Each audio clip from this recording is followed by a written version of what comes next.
Hi guys, it's Circle M's. Thanks so much for tuning in. Today we're going to take a look at the Leupold LTO tracker. It's the thermal that came out with a little while ago. I finally got the opportunity to get one. I'm really excited to show it to you guys because I think it's pretty cool.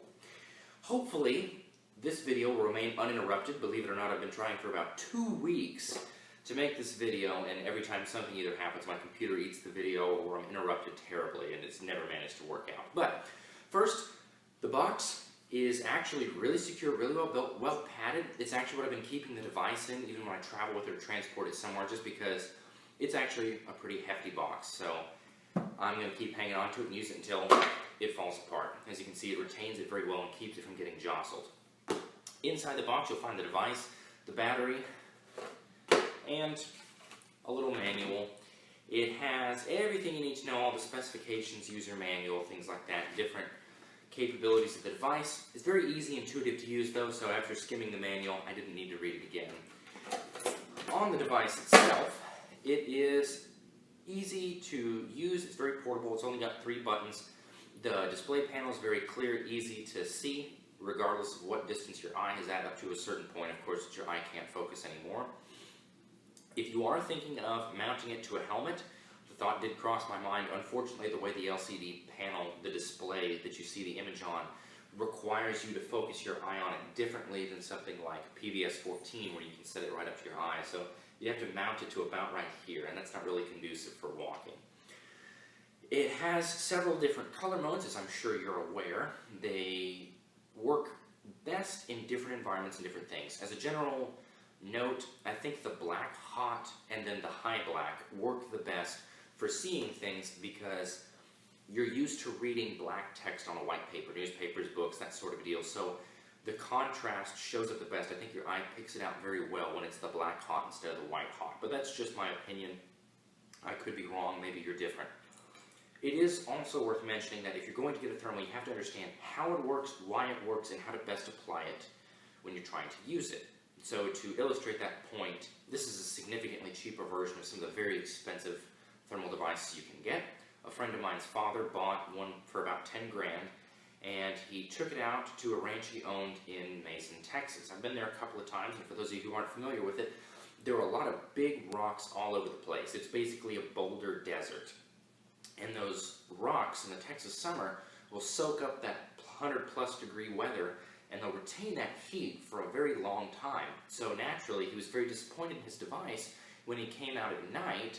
He went and he turned it on, he looked, and all the rocks and all the field, everything was the same temperatures. The animals were close enough that you can't tell very well. So if you're looking for something and the environment is the same or similar temperature as the thing you're looking for, you're going to be pretty disappointed in the device. Because I saw a review by some Australian guys before I bought it, and they were pretty disappointed in it, but it was because everything they're looking at is the same temperature of the environment, so they can't see contrast very well on it. So that's worth mentioning. Now, right now, in the wintertime, where it's cold outside, the animals and people and things you might be looking for are hot, this device works really, really well, and we're going to jump over to some stuff outside. We're going to look around and see, so you kind of have to understand where and how to use it and things like that. That being said, on contrast, with heat, things like that, if you're trying to walk, it does not work very well as a navigation device. And that's because that's not what this is meant for. If you're trying to navigate and locate, then you should have a night vision device to walk around or drive or navigate with. And then to locate things, that's what this thermal is a little better for. It is worth mentioning that you can weapon mount it if you so chose, but if you're, and Leupold doesn't recommend that you do that, but if you wanted to put it on something anyway and ignore their advice, you could get a mount to mount it to. But the thing with doing weapon-mounted devices of any kind is that when you're trying to look for stuff, holding up a big heavy gun and scanning with it is hard. But with something small and handheld, you can scan easily, and you can pass it to other people to scan with as well. So that's something to consider if you're thinking about doing that. I prefer to keep it handheld because then I can see lots of stuff instead of just mounting it to one specific weapon or place and then being limited on its use. I think the most important feature though, and the reason I chose this device instead of some of the others, was because I can change out the battery myself. The big competitor that everyone knows, FLIR, offers a device at a similar price to this one, and then some much, much nicer, more expensive ones.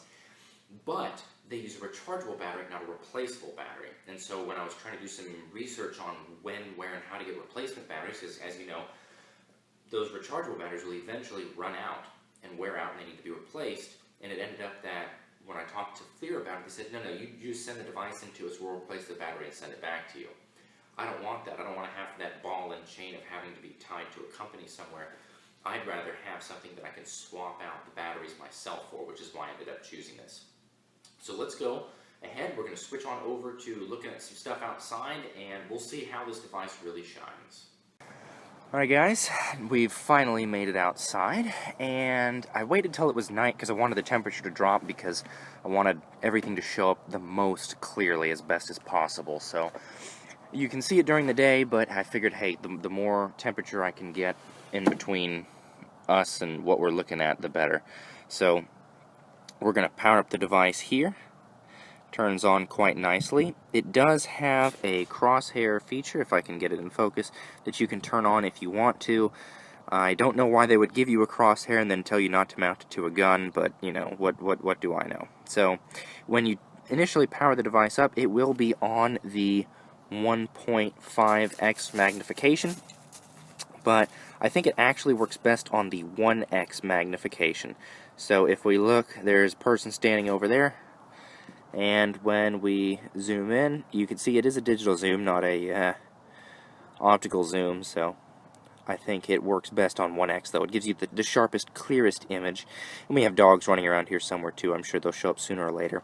The image will adjust based on what it is you're looking at. You see a telephone pole there, then as soon as you come across something hot, it'll pop out at you. It is on the black mode right now, which is the mode I think it works best on, but like I said, everyone may have differing opinions of that. So let's switch on over to the next color mode. This is the high white. The high white and high black both work best when you're trying to find something, in my opinion. So if we started on the edge of the field over here, if I could get it to come back and focus for us. Sorry, I'm kind of janky with my tripod usage here.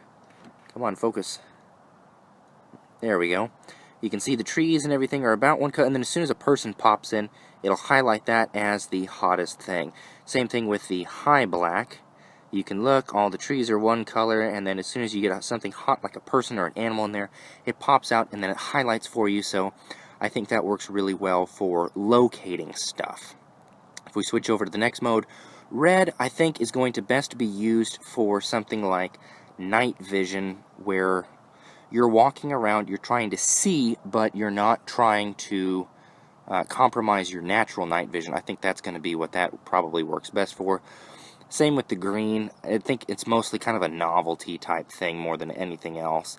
Then, if we keep going, we'll switch over. We've got the white, and then we're back to black, which is, like I said, what I think it works best on. It is important to note that, like I said, this is a detection, not a navigation device, so if you have the wrong expectations out of it, you're going to be disappointed.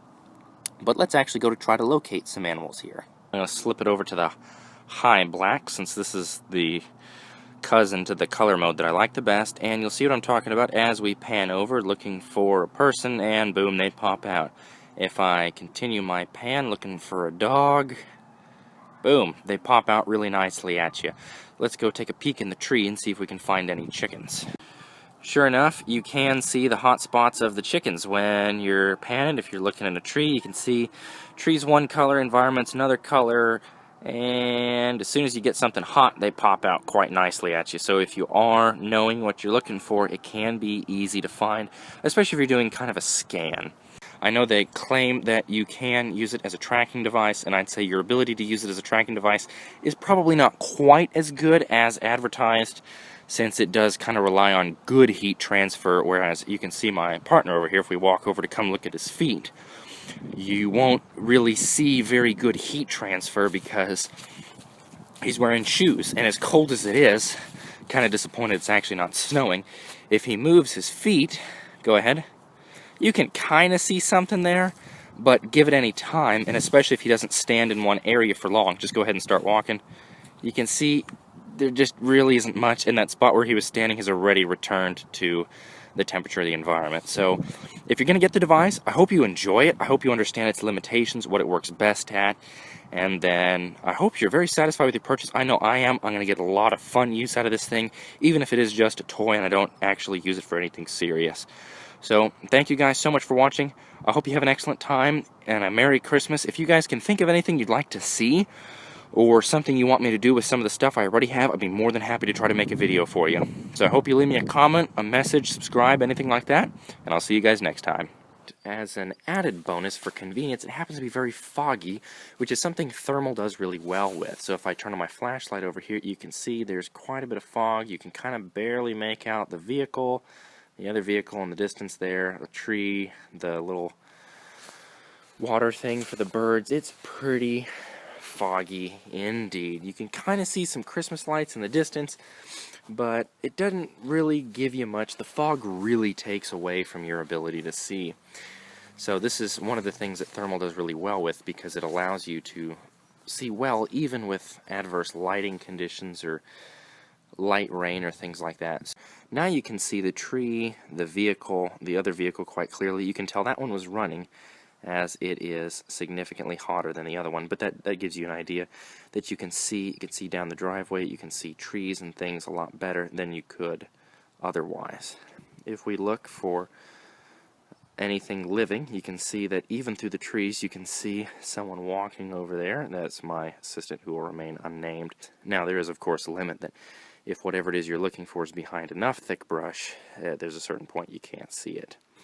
It is worth noting, though, that your ability to see other objects in the fog, if they're not particularly hot, is diminished. It is significantly better than this during the day, but I was just hoping to illustrate that when there's adverse conditions, you still have a pretty easy time picking them up. Whereas if we were in, say, conditions that were not conducive to traditional lighting methods or even night vision, you wouldn't be able to see as well.